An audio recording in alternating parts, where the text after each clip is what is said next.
بسم الله الرحمن الرحيم. ومن أحسن قولا ممن دعا إلى الله وعمل صالحا وقال إنني من المسلمين. لا يتخذ المؤمنون الكافرين أولياء من دون المؤمنين ومن يفعل ذلك فليس من الله في شيء إلا أن تتقوا منهم تقاه ويحذركم الله نفسه وإلى الله المصير.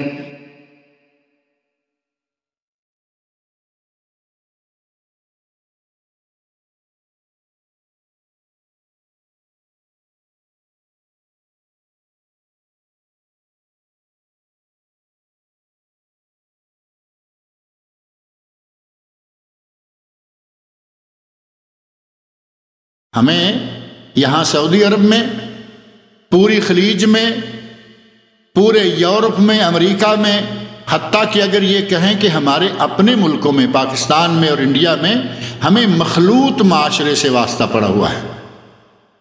ایک مخلوط معاشرہ ہے، مسلمان بھی ہیں، کافر بھی ہیں، ہندو بھی ہیں، عیسائی بھی ہیں، سارے لوگ بدھسٹ بھی ہیں. کہیں حکومت مسلمانوں کی اور غیر مسلم ان کے زیر سایہ، کہیں حکومت کافروں کی اور مسلمان ان کے زیر سایہ. صرف پاکستان اور انڈیا، دو ملکوں کو لے لیں. ہندوستان میں حاکم کافر ہیں، ہندو ہیں، لیکن مسلمانوں کی تعداد تھوڑی سی نہیں بلکہ کروڑوں میں ہے. بلکہ کئی مرتبہ تعجب ہوتا ہے کہ پاکستان جو اسلامی ملک ہے، پاکستان میں اتنے مسلمان نہیں جتنے مسلمان ہندوستان میں ہیں. اور پاکستان کی حکومت تو اسلامی ہے، لیکن پاکستان میں ہندو بھی ہیں، سکھ بھی ہیں، عیسائی بھی ہیں، اور قادیانی ہیں، بدھسٹ ہیں، کئی قومیں مسلمان کے علاوہ رہتی ہیں. اب جہاں مسلمان اور کافر دونوں قسم کی قومیں، مسلمان اور کافر دونوں قسم کے لوگ رہتے ہوں گے، وہاں مسلمانوں کو کافروں کے ساتھ کس طرح رہنا ہے، کس طرح کے تعلقات رکھنے ہیں، کون سے تعلقات اسلام نے جائز قرار دیے ہیں، کون سے تعلقات جائز نہیں ہیں. یہ ایک اہم مسئلہ ہے اور ہمارے مسلمانوں کو اس بات کا علم ہونا چاہیے. قرآن کریم میں اللہ رب العزت نے اس کے لیے ہمیں واضح طور پر ہدایت عطا فرمائی ہے، اور نبی اکرم صلی اللہ علیہ وسلم آپ کی پوری زندگی، خلفائے راشدین رضی اللہ عنہم کی زندگی اور ان کا نظام حکومت ان تمام خطوط کو ہمارے سامنے کھول کر رکھتا ہے کہ مسلمان حکومت ہو تو کافروں کے ساتھ تعلقات کیسے ہوں گے، اور اگر کہیں مسلمانوں کو کافروں کی حکومت میں رہنا پڑے تو مسلمانوں کو کافروں کے ساتھ کیسے رہنا ہوگا. دونوں شکلوں میں اللہ رب العزت نے، رسول اللہ صلی اللہ علیہ وسلم نے ہمیں واضح ہدایت دی ہے. نبی اکرم صلی اللہ علیہ وسلم کی طرف ایک روایت منسوب کی جاتی ہے کہ نبی صلی اللہ علیہ وسلم نے فرمایا انی بعثت بالحنیفیۃ السمحہ، لیکن یہ روایت جو ہے وہ سند کے اعتبار سے صحیح نہیں ہے. معنی اس کا یہ ہے کہ مجھے ایک اہل توحید کا دین اور انتہائی فراخ اور وسعت والا دین دے کر بھیجا گیا ہے. جبکہ اسی معنی کی ایک روایت اس سے اچھے الفاظ میں، اس سے اچھی سند کے ساتھ حضرت عبداللہ بن عباس رضی اللہ عنہما سے مروی ہے، جس میں نبی صلی اللہ علیہ وسلم سے پوچھا گیا ای الادیان افضل یا رسول اللہ، اے اللہ کے رسول بہترین دین کون سا ہے؟ تو نبی صلی اللہ علیہ وسلم نے ارشاد فرمایا الحنیفیہ السمحہ، بہترین دین وہ ہے جس میں اللہ کی یکتائی، اللہ کی توحید ہو، اور جس کے ماننے والوں کے دلوں میں وسعت ہو، جس کے مسائل اور احکام میں وسعت ہو، تنگی نہ ہو.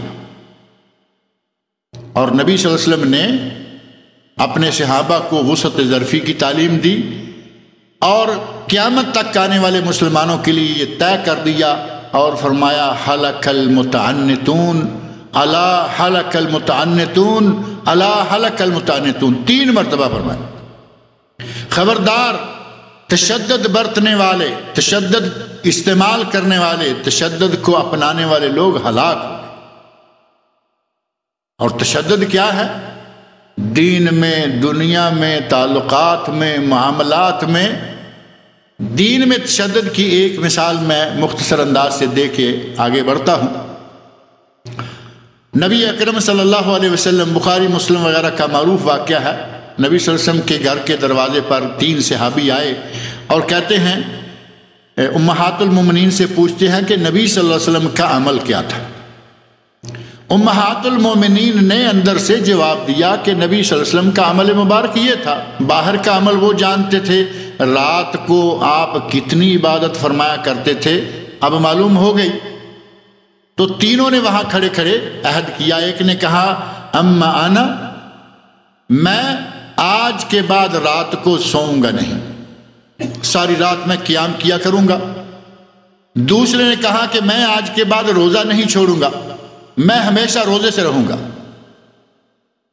اور تیسرے نے کہا اما انا فلا اتزوج النساء، میں عورت سے شادی ہی نہیں کروں گا، نہ بیوی ہوگی، نہ بچے پیدا ہوں گے، نہ روزی روٹی کا جھنجٹ پڑے گا، نہ عبادت میں رکاوٹ آئے گی، میں شادی ہی نہیں کروں گا۔ تینوں نے یہ فیصلہ کیا اور چل دیے۔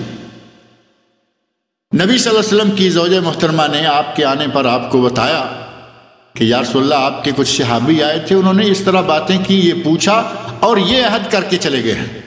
نبی صلی اللہ علیہ وسلم نے پیچھا کیا، ان صحابہ کو پا لیا اور پوچھا اَأَنْتُمُ الَّذِينَ قُلْتُمْ كَذَا وَكَذَا، کیا تم ہی وہ لوگ ہو جنہوں نے یہ باتیں کی ہیں؟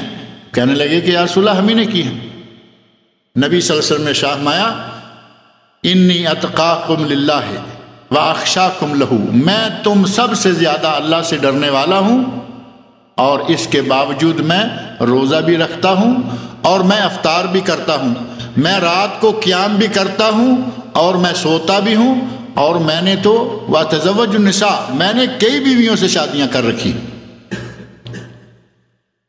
اور ساتھ ہی ارشاد فرمایا من راغب عن سنتی فلیس منی، جس نے میری سنت سے اعراض کیا، بے رغبتی کی، وہ مجھ میں سے نہیں ہے۔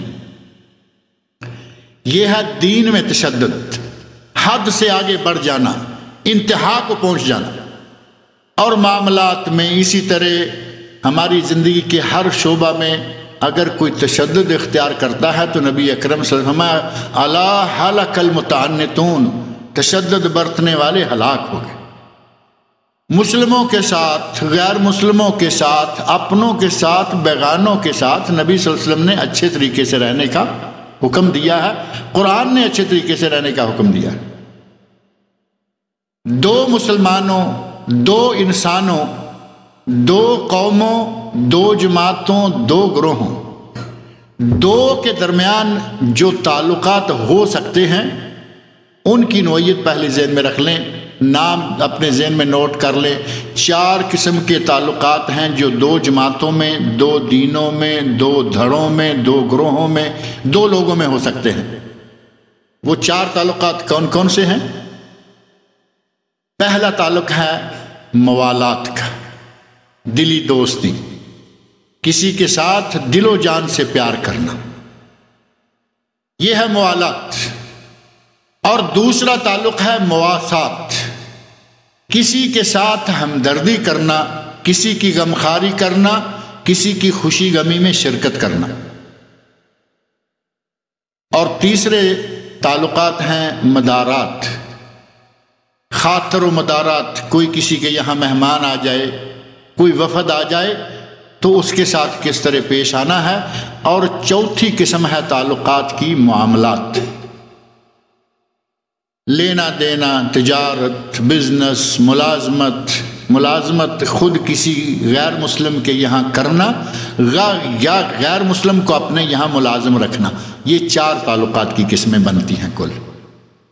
ان 4 میں سے 3 قسمیں جن کی تھوڑی سی وضاحت بھی میں ابھی کرتا ہوں، تین قسمیں مسلمانوں کی کافروں کے ساتھ کھلے طور پر جائز ہیں، معمولی شرطیں ہیں، وہ بھی انشاءاللہ میں آپ کے سامنے رکھتا ہوں۔ لیکن ایک قسم جو پہلی ہے موالات کی، دلی محبت، یہ مسلمان کی مسلمان کے سوا کسی کے ساتھ ہرگز نہیں ہونی چاہیے۔ یہ ایک تعلق ایسا ہے کہ جو مسلمان اور کافر کے درمیان کبھی ہو ہی نہیں سکتا اور ہونا ہی نہیں چاہیے۔ اسی سلسلہ میں یہ پہلی آیت جو میں نے آپ کے سامنے پڑھی ہے سورۃ آل عمران کی آیت نمبر 28 ہے، اور یہ موضوع صرف اسی ایک جگہ نہیں بلکہ سورہ مائدہ میں یہ موضوع موجود ہے، سورہ توبہ میں یہ موضوع موجود ہے، سورہ ممتحنہ میں یہ موضوع موجود ہے۔ اللہ رب العزت نے قرآن کریم میں متعدد مقامات پر فرمایا جس کا معنی اور مفہوم الگ الگ ملتا جلتا ہے، الفاظ الگ الگ ہیں۔ یہاں فرمایا لا يتخذ المؤمنون الکافرین اولیاء من دون المؤمنین، یہ الفاظ بھی بڑے واضح سے ہیں، بڑے آسان سے۔ لا يتخذ المؤمنون الکافرین اولیاء من دون المؤمنین، مومنوں کو یہ لائق نہیں، مومنوں کے لیے یہ روا نہیں ہے کہ وہ کافروں کو دوست بنائیں اپنے مسلمانوں کو چھوڑ کر، اپنے مسلمانوں کے سوا کافروں سے پیار اور محبت کی پینگیں بڑھانا، کافروں سے محبت اور پیار کے رشتے قائم کرنا۔ فرمایا لا يتخذ المؤمنون، مومنوں کے لیے یہ جائز نہیں ہے، مومن ایسا نہیں کرتے۔ اب یہ موالات، دلی تعلقات کیا ہیں، اور ایک مسلمان کے کافر سے دلی تعلقات کیوں نہیں ہو سکتے؟ اللہ رب العزت نے ہمیں اس دنیا میں بھیجا تو انسان کے اور جن کے دونوں کی تخلیق کے مقصد کی وضاحت کرتے ہوئے اللہ نے فرمایا وَمَا خَلَقْتُ الْجِنَّ وَالْإِنسَ إِلَّا لِيَعْبُدُونَ، سورہ زاریات، وَمَا خَلَقْتُ الْجِنَّ وَالْإِنسَ إِلَّا لِيَعْبُدُونَ، ہم نے جن و انس کو پیدا ہی صرف اس لیے کیا ہے کہ وہ میری عبادت کریں۔ اب جب ہماری تخلیق کا مقصد طے ہو گیا کہ اللہ کی عبادت کرنا ہماری تخلیق کا مقصد ہے، اور ہمیں یہ حکم دیا کہ یہ کہو ان صلاتی و نسکی و محیای و مماتی للہ رب العالمین، ہمارا مرنا، ہمارا جینا، ہماری نمازیں، ہماری عبادتیں، یہ سب کی سب اللہ کے لیے ہیں۔ ہمیں مسلمانوں کو تو یہ حکم دیا گیا۔ اب اگر ایک کافر اپنی تخلیق کا مقصد بھی بھولے ہوئے ہے، بھولے ہوئے تو ہمارے اپنے مسلمان بھی بہت سارے ہیں، تخلیق کا مقصد صرف کافر ہی نہیں بھولے، ہمارے مسلمان بھی بہت سارے بھولے ہوئے ہیں، لیکن چونکہ وہ بنیادی طور پر مسلمان ہیں اس لیے ان کو اللہ نے الگ رکھا، ورنہ حقیقت یہ ہے کہ کافروں نے اپنی تخلیق کا مقصد بھولا، مسلمان بھی بھولے ہوئے ہیں۔ آپ دیکھیں نمازوں کا حال مسجدوں میں کیا ہے، ایک مسجد کے چاروں طرف، مسجد کے ارد گرد ہزاروں لوگ رہتے ہیں، مسجد میں سینکڑوں بھی نظر نہیں آتے، ایک ایک مسجد کے حصے میں ہزاروں لوگ آتے ہیں لیکن سینکڑوں بھی مسجدوں میں نہیں ہوتے، باقی کا اللہ رب العزت نے جس مقصد کے لیے پیدا کیا اس بنیادی مقصد کو مسلمان بھولا ہوا ہے، یہ جائے کہ کافر کہے۔ اور جب کافر اپنے اصل بنیادی مقصد کو بھول گیا تو اس کے ساتھ ہمارا تعلق رکھنا اللہ کو ناپسند ہو گیا۔ اللہ نے فرمایا لا يتخذ المؤمنون الکافرین اولیاء من دون المؤمنین، مومنوں کو یہ لائق ہی نہیں، مومنوں کے لیے یہ جائز ہی نہیں، ان کو اس کی بات کی اجازت ہی نہیں ہے کہ وہ اپنے بھائیوں بندوں کو علاوہ کافروں کے ساتھ دوستیاں پیدا کریں۔ اور آپ ہماری آج کی موجودہ پوزیشن کو دیکھیں، انفرادی سطح سے لے کر عالمی سطح تک اور ذاتی سطح سے لے کر حکومتی سطح تک ہماری دوستیاں کافروں سے ہیں، ہر اعتبار سے اور ہر سطح پر۔ اللہ رب العزت نے ایک نہیں 5 7 جگہوں پر منع کیا کہ کافروں سے دلی پینگے نہ بڑھاؤ، پیار کے چکر کافروں کے ساتھ نہ رکھو، ہمارا اٹھنا بیٹھنا سونا جاگنا انہی کے نام سے، انہی کے حوالے سے، ہماری خوراک، ہماری پوشاک، ہماری شکل و صورت، ہمارے کاروباروں کے انداز، آپ مسلمان کی زندگی کا جائزہ دے کر دیکھیں، آپ یوں لگے گا کہ کوئی، بلکہ کبھی کبھی تو یقین مانے ایسا لگتا ہے کہ سمجھ نہیں آتی کہ یہ ہمارے سامنے جو آدمی کھڑا ہے یہ مسلمان ہے یا کوئی دوسری پارٹی کا آدمی۔ یہ حال تو ہمارے مسلمانوں کو ہو چکا۔ معمولی بنیادی اغراض، معمولی دنیاوی مقاصد کی خاطر ہم سب کچھ بھول جاتے ہیں۔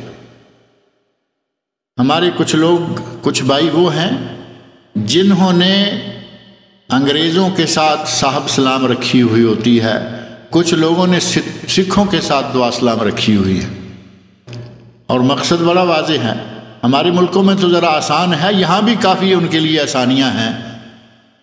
اب مقصد صرف اتنا سا ہے کہ انگریز کے ساتھ یا سکھوں کے ساتھ دعا سلام رہے گی تو پینے پلانے کا مسئلہ آسانی سے حل ہو جائے گا۔ دنیا داری بھی اور وہ بھی جو گناہ کبیرہ ہے، بدترین قسم کے گناہ، ان کی خاطر ہم تعلقات بڑھا لیتے ہیں سکھوں سے اور کافروں سے۔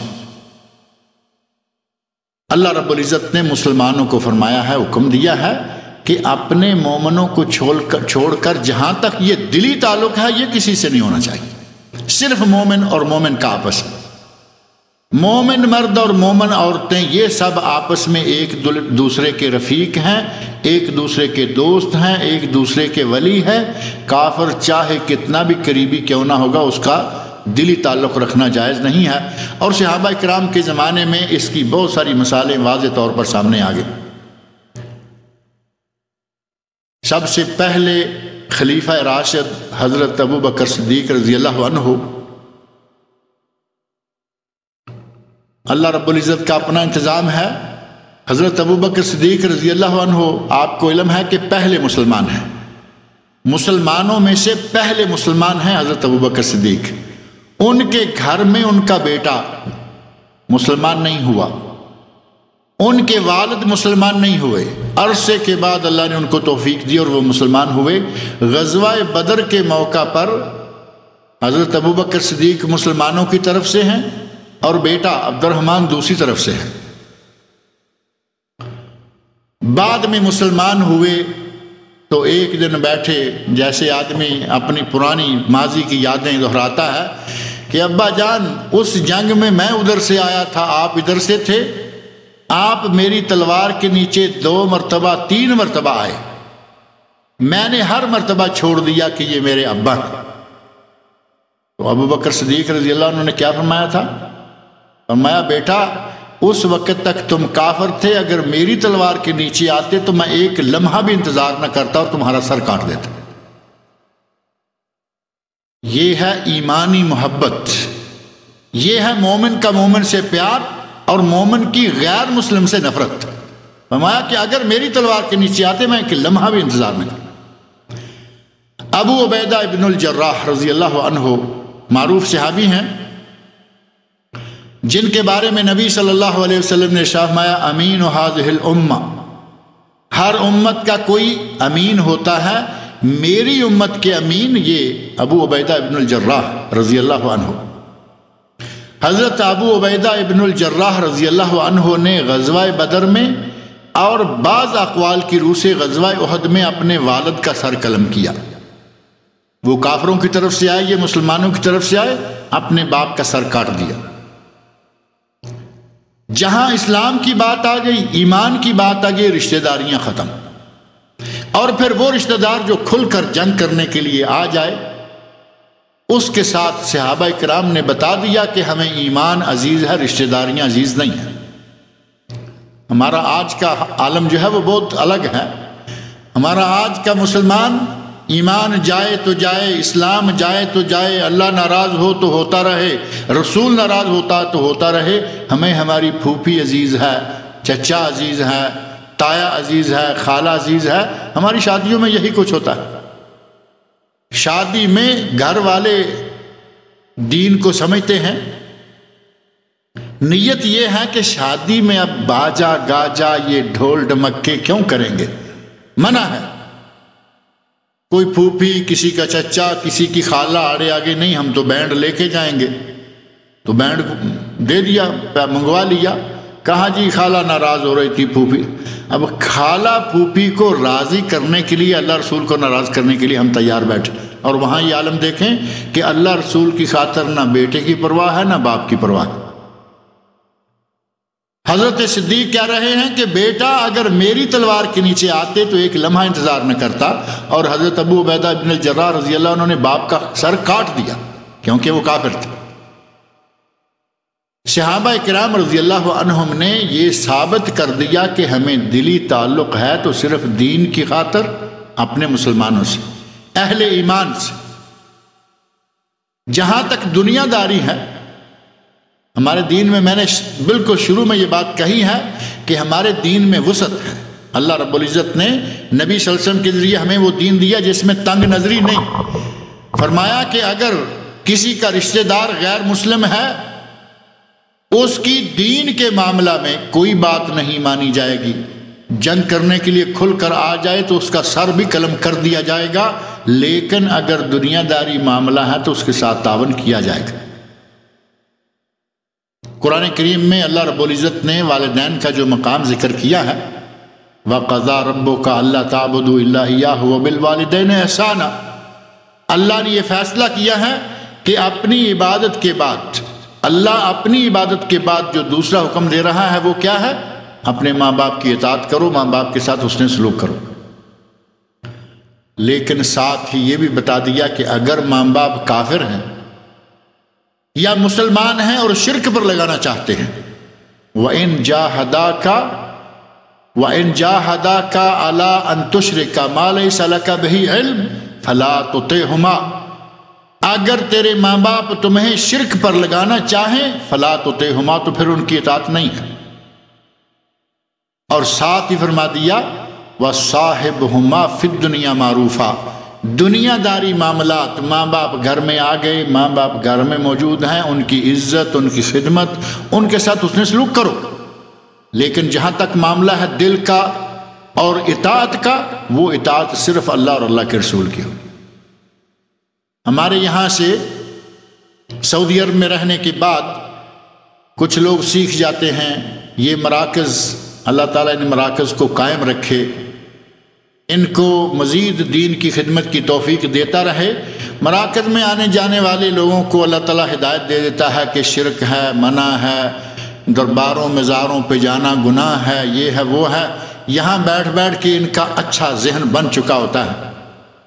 اب پاکستان جاتے ہیں تو پاکستان جانے تک چونکہ ہمارے پیچھے والے انڈیا والے ہمارے جو والدین ہیں، بزرگ بھائی ہیں، وہ تو اسی پہلی روش پہ چل رہے ہیں۔ وہ ہمارے جانے تک طے کر چکے ہوتے ہیں کہ ہمارا بیٹا آنے والا ہے، اس کے آنے پر ہم دیگ پکا کر نظام الدین اولیاء لے جائیں گے، اور دوسرے ملک والے داتا دربار کے لیے تیاریاں کر رہے ہوتے ہیں۔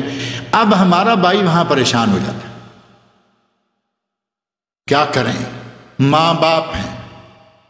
اب اگر تھوڑی سی معلومات زیادہ جمع ہو جائیں تو الحمدللہ یہ مسئلہ حل ہو جاتا ہے۔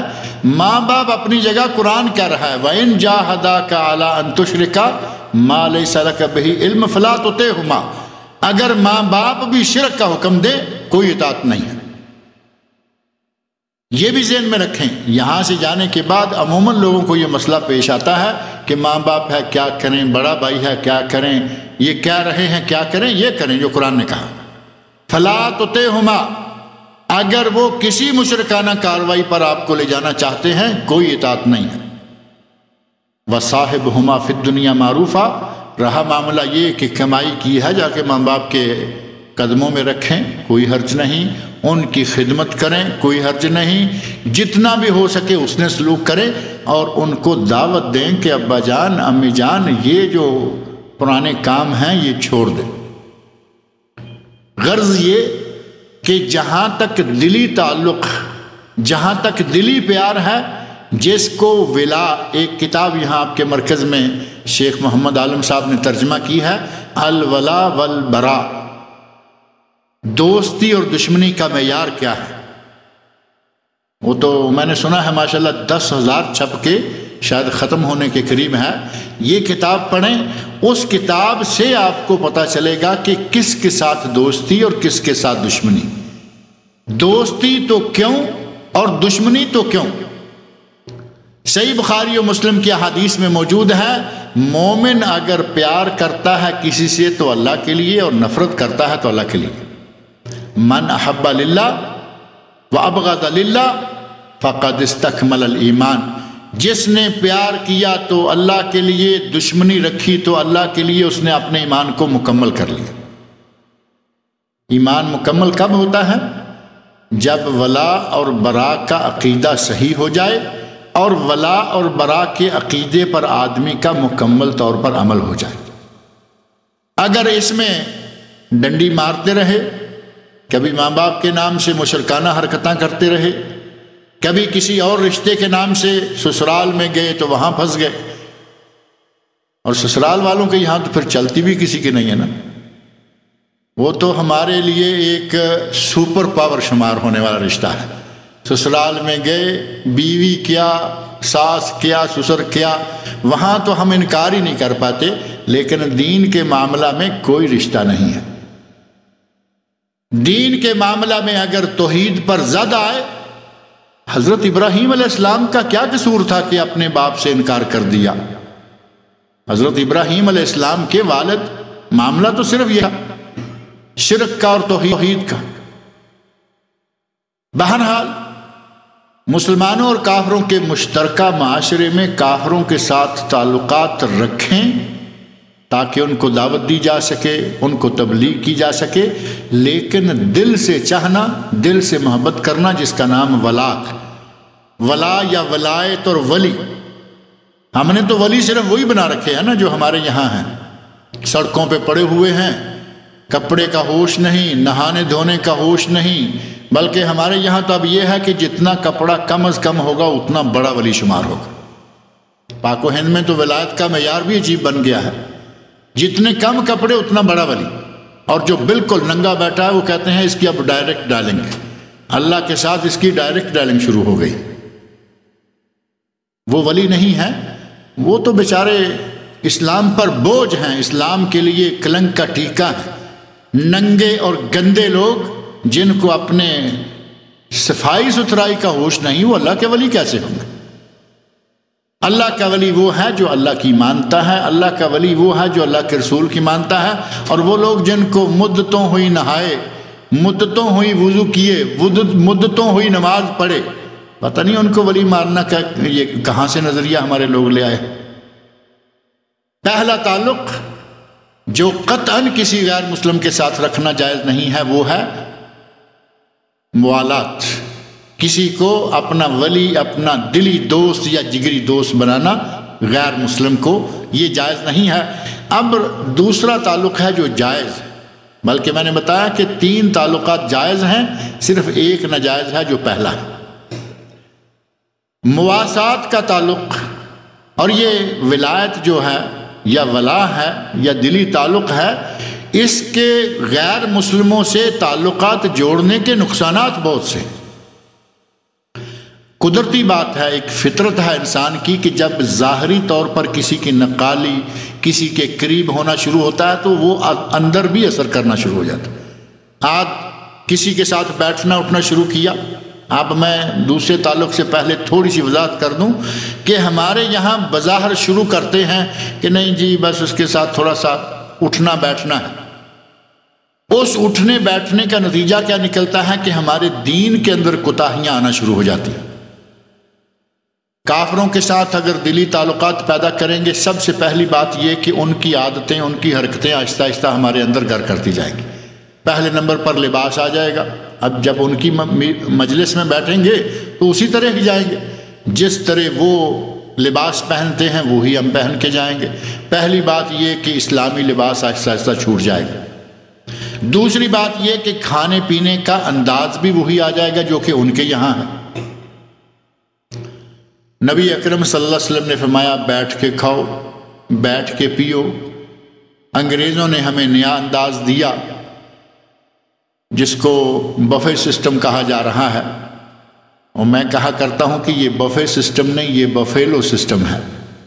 یہ گائے بھینس کی طرح، ڈھول ڈنگروں کی طرح چلتے پھرتے کھاتے جا رہے ہیں، پلیٹیں چمچیاں اٹھائی ہوئی ہیں، یہاں سے لیا، کھاتے کھاتے گھوم گھام کے پھر سویٹ ڈش لینے آ گئے، کبھی دوسری ڈش لینے آ گئے۔ یہ تو جانوروں کا سا انداز ہے۔ اور یہ مسلمانوں میں کیوں آ رہا ہے؟ صرف اسی پیار کے نتیجہ میں جو ہم کافروں سے بڑھا رہے ہیں۔ لباس میں ان کا انداز، کھانے پینے کے انداز ان کے، اور آہستہ آہستہ پہلے ہم سنا کرتے تھے کہ کافر کتے پالتے ہیں۔ شروع میں یہ بات تھی نا کہ کافروں کے یہاں، انگریز خاص طور پر، کافر کھلا نہ صحیح، انگریزوں کے یہاں کتے پالنے کی عادت تھی۔ اب آپ دیکھ رہے ہیں مسلمانوں کے یہاں بھی کتے پالے جا رہے ہیں۔ نبی اکرم صلی اللہ علیہ وسلم نے 2 کتے رکھنے کی اجازت دی ہے۔ ایک قلب حراست، یا یہ جو شکار کر کے جو گھر کی باڈی گارڈی کرتا ہے، ایک جو گارڈ کتا ہے حراست، جو نگرانی کرتا ہے کوئی چور چکاری کرنے کے لیے نہ آ جائے، اور دوسرا ہے شکار کر کے لانے کے لیے۔ 2 کتے رکھے جا سکتے ہیں، لیکن یہ دونوں کتے باہر ہوتے ہیں، ایک دروازے پر، مین گیٹ پر کہ کوئی چور نہ آ جائے، ایک کہیں باندھا ہوا ہے کہ جب شکار کرنے کے لیے گئے اور خرگوش وغیرہ پکڑنے کے لیے کھولے لے گئے، لے کے لا کے باندھ دیا۔ ان 2 کو اسلام نے جائز قرار دیا، بلکہ شکاری کتے کا مارا ہوا، شکار کیا ہوا خرگوش حلال ہے، حتیٰ کہ بسم اللہ اللہ اکبر پڑھ کر اس کتے کو چھوڑ دیں اور کتے نے خرگوش کو گلے سے پکڑا، یہاں لانے تک خرگوش مر گیا، آپ کا خرگوش پھر بھی حلال ہے، کیونکہ آپ نے، قرآن نے باقاعدہ شکاری کتے کے احکام قرآن کریم کے اندر موجود ہیں۔ اس کا مارا ہوا جانور بھی حلال ہے، لیکن اگر اس نے راستے میں آتے ہوئے آدھا خرگوش، 1/4 خرگوش کھا لیا تو اب باقی آپ کے لیے حلال نہیں، کیونکہ اس نے خرگوش اپنے لیے شکار کیا ہے، آپ کے لیے نہیں۔ اگر سالم لے آئے لیکن خرگوش مر چکا ہے، وہ حلال ہے۔ اب یہ تو حلال ہے، دروازے والا کتا بھی حلال ہے، جو بستر میں آپ نے بٹھایا ہوا ہے وہ حلال کیسے ہوگا؟ دروازے پر جو حراست کے لیے رکھا ہوا ہے جائز، جو شکار کھیل کر لانے کے لیے رکھا ہوا ہے جائز ہے۔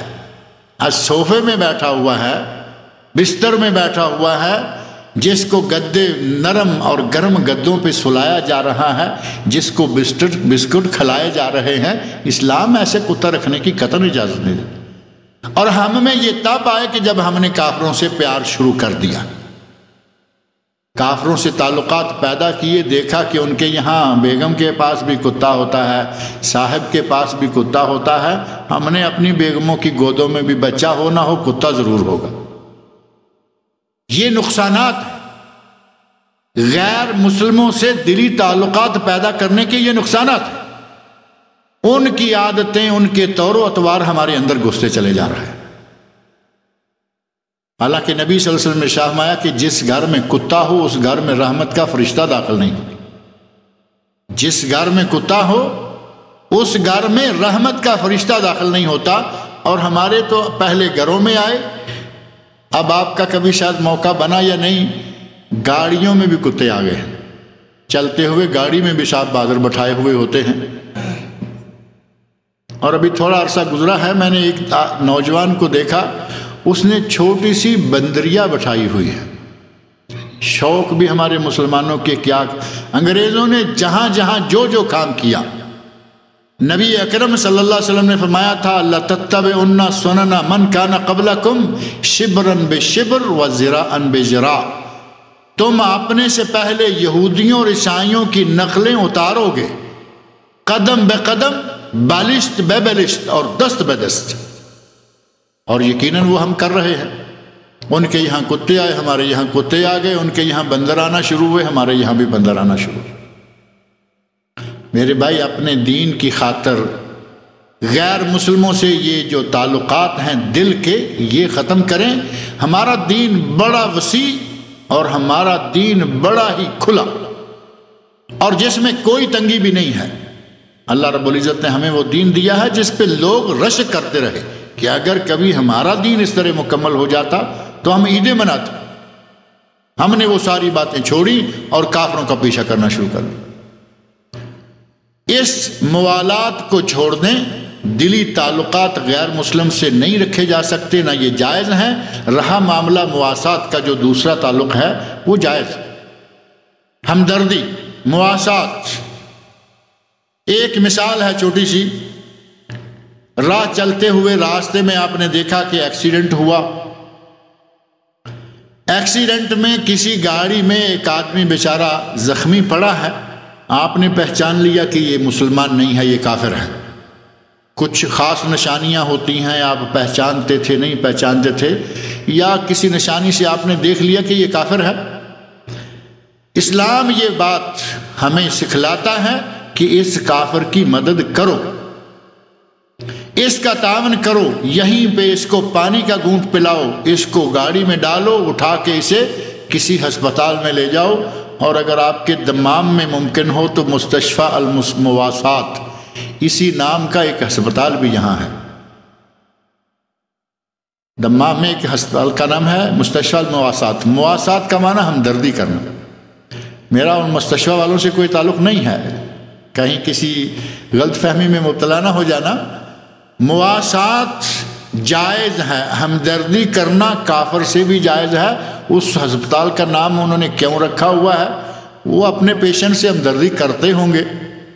حالانکہ آپ کو معلوم ہے پرائیویٹ ہسپتال کتنی ہمدردی کرتے ہیں پیشنٹ سے. وہ نہ آپ سے پوشیدہ ہے نہ مجھ سے. بہر صورت اگر اس آدمی کے ساتھ آپ نے تعاون کیا، اسلام کی طرف سے اجازت ہے اور اس کے بہت سارے فائدے بھی ممکن ہیں. آپ نے اسے اٹھایا، پانی پلایا، گاڑی سے نکالا، اپنی گاڑی میں ڈالا، ہسپتال میں لے گئے. عین ممکن ہے کہ آپ کے حسن اخلاق سے یہ آدمی مسلمان ہو جائے. کتنا فائدہ ہو گیا؟ تھوڑا سا کام کیا، ایک آدمی مسلمان ہو گیا.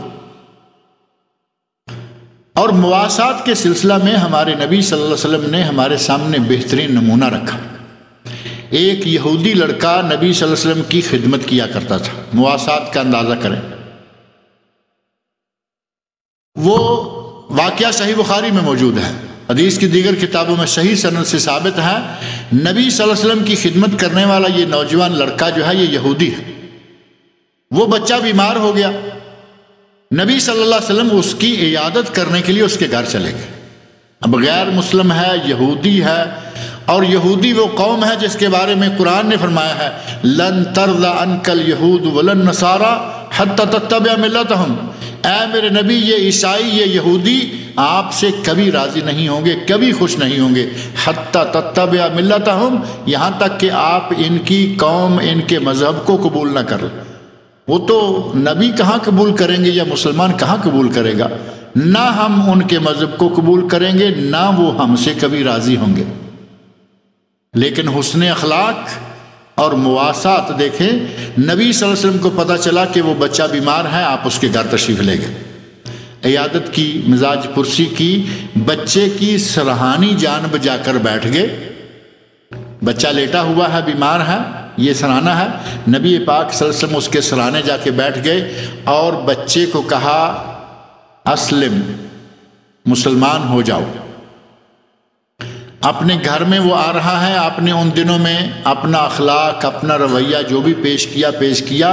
اب بچہ چونکہ بیمار ہے، نبی اکرم صلی اللہ علیہ وسلم عیادت کرنے کے لیے اس کے گھر میں گئے ہوئے ہیں اور اس کے سرانے بیٹھ کر کہتے ہیں اسلم، نوجوان مسلمان ہو جاؤ. اب نوجوان سوالیہ انداز سے اپنے باپ کی طرف دیکھتا ہے، کیونکہ باپ بھی کول بیٹھا ہوا ہے. اس کا مطلب یہ ہے کہ یہ مجھے جو کچھ کہہ رہے ہیں میں کیا کروں؟ باپ نے کہا اطع ابو القاسم، بیٹا ابو القاسم کی بات مان لو. باپ یہودی ہے لیکن اس کے دل میں بھی اتنا اثر کیا نبی صلی اللہ علیہ وسلم کی زیارت نے. آپ کا وہاں جانا، عیادت کرنا اور یہودی کے گھر میں جا کر بچے کی مزاج پرسی کرنا، باپ کا دل بھی نرم ہو گیا. کہا بیٹا ابو القاسم کی بات مان لو. اس بچے نے اسی وقت پڑھا اشہد ان لا الہ الا اللہ واشہد ان محمد رسول اللہ اور مسلمان ہو گئے. نبی اکرم صلی اللہ علیہ وسلم نے وہاں سے اٹھتے ہوئے دعا فرمائی اور خوشی کا اظہار فرمایا، اللہ کا شکر کیا، اے اللہ تیرا شکر ہے کہ تو نے اس بچے کو جہنم کی آگ سے بچا لیا۔ مواسات یہ ہے ہمدردی کریں، کافر، عیسائی، یہودی، ہندو، سکھ، بدھسٹ کوئی بھی ہے، جہاں ہمدردی کا موقع ہے ہمدردی کریں، جائز، لیکن دلی محبت پہلا تعلق وہ جائز نہیں ہے۔ اسی طرح ایک تیسرا تعلق جو ہے وہ ہے مدارات کا، اور مدارات، خاطر مدارات کا لفظ تو ہمارے یہاں معروف ہی ہے، پاک و ہند میں بھی کہتے ہیں جی مہمان آیا ہے ذرا اس کی خاطر مدارات کرنی ہے۔ مہمان اور میزبان دونوں کی نوعیتیں الگ الگ ہوتی ہیں۔ کچھ لوگوں کا مہمان آئے کو انٹرٹین کرنا بڑے عجیب انداز سے ہوتا ہے، وہ تو پتہ ہی نہیں چلتا کہ یہ مسلمان مہمان ہے یا میزبان مسلمان ہے یا ان دونوں میں سے کوئی نہیں، آیا ہے اس کے لیے جتنی غلط سلط چیزیں ہیں وہ ساری یہ چھوڑیں۔ آپ کے پاس، آپ کو اللہ رب العزت نے اسلام کی ہدایت دے رکھی ہے، آپ کے پاس غیر مسلم آ گیا، اب یہ نہیں کہ یہ چونکہ کافر ہے، یہ چونکہ عیسائی ہے، یہودی ہے، یہ فلاں ہے، اس لیے گھر میں تو آ گیا ہے، اسے بات کی اور اس کو چلتا کیا، نہیں۔ اسلام نے ہمیں ضیافت اور مہمان نوازی کی تعلیم دی ہے، وہ آیا ہے اس کی خدمت کریں، مہمان ہے اس کو چائے پلائیں، اس کو جوس پلائیں، اس کو اچھی طرح عزت سے بٹھائیں، اس کی بات سنیں، اور جو تعاون ممکن ہے اس کے ساتھ وہ تعاون کریں، اس کی اجازت ہے۔ لیکن یہ معاملہ اس کے آنے اور اس کی ویلکم کرنے، اس کی خاطر مدارات تک رہنا چاہیے، ہمارے دل میں یہ بات محفوظ رہے کہ یہ غیر مسلم ہے، اور اس کی چالیں، اس کے کرتوت، اس کے انداز، اس کا اٹھنا بیٹھنا وہ ہمارے لیے قابل تقلید نہیں ہے۔ اس طرح آپ ایک کافر کو بھی ایک مہمان کی حیثیت سے اس کے حق دیں اور اس کی خاطر مدارات کریں، اس کو چائے پانی دیں، کوئی حرج نہیں ہے، اسلام نے مہمان نوازی کی تاکید کی ہے۔ اور چوتھا اور آخری تعلق جو ہو سکتا ہے دو لوگوں کے درمیان، دو جماعتوں کے، دو مذہبوں، دو دینوں کے درمیان، وہ ہے معاملات۔ اس معاملات کے معاملہ میں بھی نبی اکرم صلی اللہ علیہ وسلم نے ہمیں بالکل کھلا چھوڑا ہے۔ بنیادی سی ایک چھوٹی سی شرط یہ ہے کہ مسلمان کوئی ایسا کام کسی کافر کے ساتھ نہ کرے جس سے مسلمانوں کے کاز کو، مسلمان قوم کو، مسلمان ملت کو نقصان پہنچتا ہو۔ مثال کے طور پر تجارت ہے، لین دین ہے، آپ کسی کافر سے خریدیں کوئی حرج نہیں، کسی کافر کو بیچیں کوئی حرج نہیں، لیکن شرط یہ ہے کہ اگر جنگ لگی ہوئی ہو، جنگ چل رہی ہے، اور آپ کا کارخانہ اسلحہ بنانے کا ہے، بندوق بناتا ہے، بم بناتا ہے یا کچھ بھی بناتا ہے، اگر اس قسم کا اسلحہ ساز کارخانہ ہے تو جنگ لگی ہوئی کافر ملک کو، کافر قوم کو، کافر قبیلوں کو آپ اسلحہ نہیں بیچ سکتے، کیونکہ یہ تو کھلا ہوا مسلمانوں کے خلاف ہوگا۔ اس ایک بات کو، اس ایک موقع کو نظر انداز کریں، باقی جتنی تجارت ہے کریں، کوئی حرج نہیں ہے، کافروں سے خریدیں، کافروں کو بیچیں، لیکن کوشش یہ کریں کہ اگر وہی چیز اپنے کسی مسلمان تاجر کے پاس ہے تو اس سے لیں، اس کو دیں، تاکہ اگر کوئی فائدہ پہنچے تو مسلمان کو پہنچے۔ ہمارے یہاں عموماً معمولی ریٹ کے فرق سے ہم چاہتے ہیں کہ ہندو سے لے لیں، عیسائی سے لے لیں، چاہے معمولی سا فرق کیوں نہ ہو، اگر دل میں اسلام کی محبت ہوگی، مومن اور مسلمان کی محبت ہوگی، تو یہ معمولی فرق جو ہے یہ آدمی کے سامنے حیثیت نہیں رکھتے۔ ہمارے دل میں اگر نیت یہ ہو کہ میں مسلمان کے ساتھ لین دین کروں گا، جو فائدہ مجھ سے ہوگا مسلمان کو ہوگا، انشاءاللہ العزیز اس تجارت میں اللہ برکت ڈالے گا، اور جہاں آپ کو مال ملے گا ساتھ ہی اجر و ثواب بھی ملے گا۔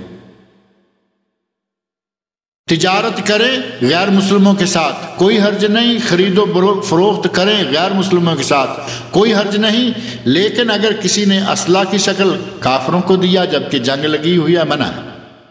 آپ اپنی گندم، جو، جوار، چاول، اپنے آم، سنگترے، مالٹے، پھل جتنی بھی چیزیں ہیں یہ کافروں کو بیچیں، کوئی حرج نہیں۔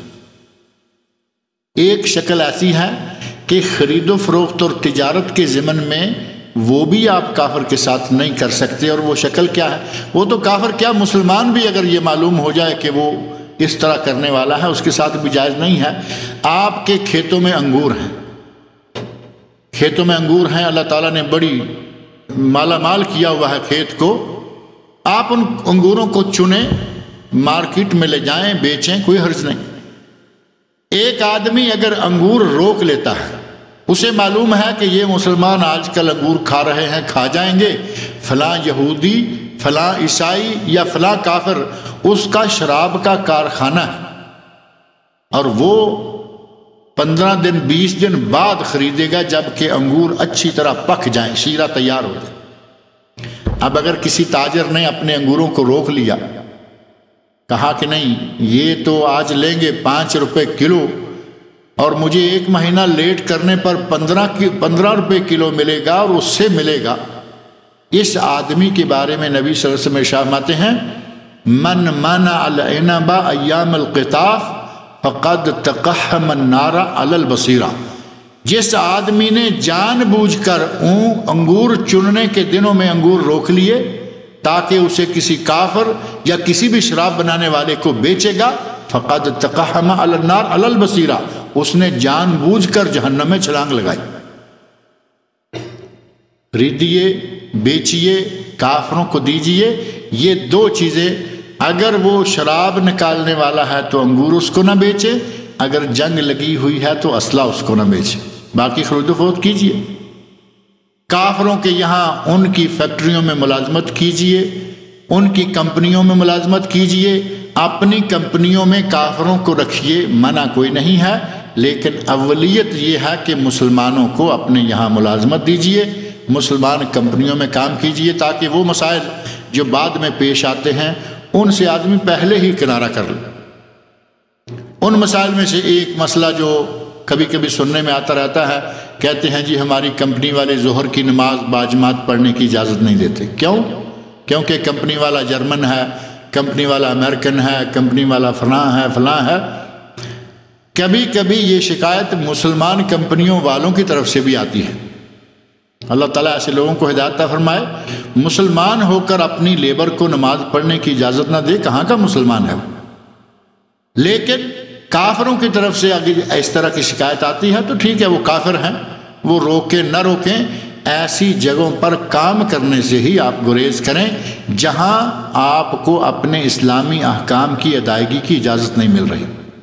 اللہ رب العزت نے زمین کھلی رکھی ہوئی ہے، فرمایا ارض اللہ واسعہ، اللہ کی زمین کھلی ہے، کمپنیاں بے شمار، ادارے بے شمار، مزدوریاں بے شمار، جہاں آپ کو نماز پڑھنے کی اجازت نہیں ہے وہاں آپ کام چھوڑ دو۔ وَمَن يَتَّقِ اللَّهَ يَجْعَل لَّهُ مَخْرَجًا، جو اللہ کا تقوی اختیار کرے گا اللہ اس کے لیے بہترین راستے بنائے گا۔ قرآن میں اللہ رب العزت نے ہمیں یہ بشارت دی۔ غرض میرے بھائی، تعلقات کی ان تمام نوعیتوں میں سے صرف دلی تعلق کافروں کے ساتھ جائز نہیں ہے، کیونکہ اس کے نتائج ہمیشہ برے نکلتے ہیں، جن کی چند ایک مثالیں بھی میں نے آپ کے سامنے رکھی ہیں۔ اس کے علاوہ جتنے بھی تعلقات ہیں، اللہ کے رسول نے ہمیں کافروں کے ساتھ تعلقات رکھنے کا حکم دیا، اور اگر کوئی تعلق نہیں رکھیں گے تو پھر دعوت کیسے کریں گے، تبلیغ کیسے کریں گے؟ دعوت و تبلیغ تو تبھی ہوگی کہ ان کے ساتھ ہمارا کوئی تعلق رہے۔ اللہ سے دعا ہے کہ وہ مجھے اور آپ سب لوگوں کو صحیح معنوں میں مسلمان بنائے، الولاء اور البراء کا جو عقیدہ ہے اس کو اپنے اوپر نافذ کرنے کی توفیق عطا فرمائے۔ شیخ کی کتاب کا درس کے دوران میں نے اشارہ دے دیا ہے، الولاء والبراء، وہ کتاب سارے پڑھیں، انشاءاللہ اس موضوع کی وضاحت وہاں بھی ہو جائے گی۔ اور اس موضوع کی میری ایک کتاب چھپ چکی ہے، کفار و مسلمین کے باہمی تعلقات، وہ کتاب بھی اگر کسی کے ہاتھ چڑھے تو پڑھ سکتا ہے۔ اللہ تعالیٰ مجھے اور آپ سب لوگوں کو نیک عمل کی توفیق عطا فرمائے۔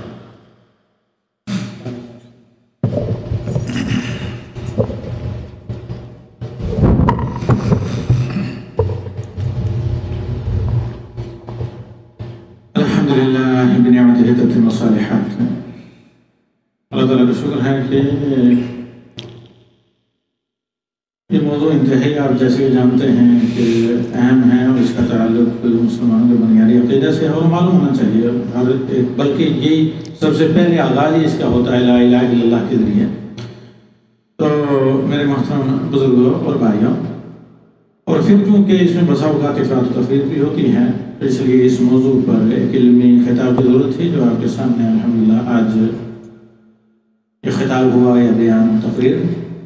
اللہ تعالیٰ شیخ کو جزائے خیر دے تشریف آوری پر، اور آپ لوگوں کو جزائے خیر دے یہاں آنے پر، اور استفادہ کے بعد آپ افادہ کا کام بھی کریں، اور ساتھ ہی اللہ تعالیٰ سے دعا ہے کہ جتنے یہاں بیٹھے ہیں اللہ تعالیٰ اس مجلس کو وہ مجلس بنائے کہ جس پر اللہ کی رحمت اور سکینت نازل ہو، جس کے لیے اللہ کے ملائکہ ذکر دعائیں کریں، اور جسے اللہ تعالیٰ اپنے مقرب فرشتوں میں جس کا تذکرہ کرے، اور اللہ تعالیٰ یہاں اٹھنے سے پہلے ہمارے تمام گناہوں کی مغفرت فرمائے، ہمیں اور تمام مسلمان کو اللہ رب العالمین معاف کریں، اور ہر خیر کی طرف اللہ رب العالمین ہمارے قدموں کو تیز دان کرے، اور اللہ کی توفیق شامل حال رہے، اور ہر شر سے اللہ رب العالمین ہمیں بچائے۔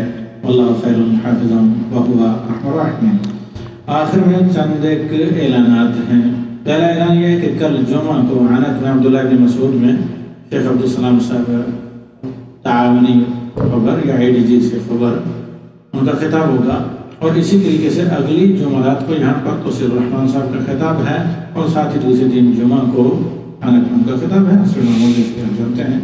ویسے یہ جو 2 مہینے کا رمضان تک اسکیجول بنا ہے اس میں بھی اس کا تذکرہ ہے، اتنا کافی ہے۔ اور مزید آپ جو فقہ دروس وغیرہ میں شرکت کرنا چاہتے ہیں، ایک دو ہمارے چل رہے ہیں جن اور شیاطین سے بچاؤ کے طور طریقے خاص بالکل کتاب و سنت کی روشنی میں، وہ بھی جمعہ کے روز صبح ہوتا ہے، درمیان میں ناشتہ، اور پھر آج کل بیوع تجارت اور لین دین اور معاملات کے فقہی مسائل بھی جمعہ کے روز صبح پڑھائے جاتے ہیں، اور مخصوصاً فقہ سے۔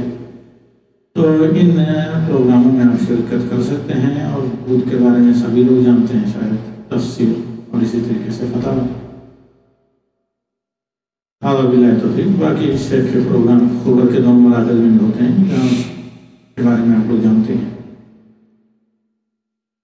ہاں، ایک اور میں کہتا تھا ایک سنن رواتبہ اور وطر سے کے بارے میں بہت ہی مفید کتاب شیخ صاحب کا، اس مجھ سے میں اکثر لوگ سوال کرتے ہیں تو اسے استفادہ کرنا چاہیے آدمی۔ باقی آج کل بھی میرے خیال میں جمعہ کے دن کا جو ترجمہ ہوتا ہے شیخ کا، اس میں خبر میں بہت سی ایسی کتابیں ہیں جو تقسیم کی جاتی ہیں۔ ویسے بھی موجودہ دور میں اکثر لوگ سمجھ گیا ہے کہ وہ پڑھنا نہیں چاہتے، سننا زیادہ چاہتے ہیں، جبکہ بہترین ساتھی کتاب ہے اور کتابوں سے تعلق کی عادت ڈالنی چاہیے، کیونکہ کتاب کے اندر جو چیز ہوتی ہے زیادہ تر اگر وہ اتھینٹک کتاب ہے، منہجی کتاب ہے، تو وہ مستند ہوتی ہے۔ أقول قولي هذا وأستغفر الله لي ولكم ولسائر المسلمين فاستغفروه إنه هو الغفور الرحيم۔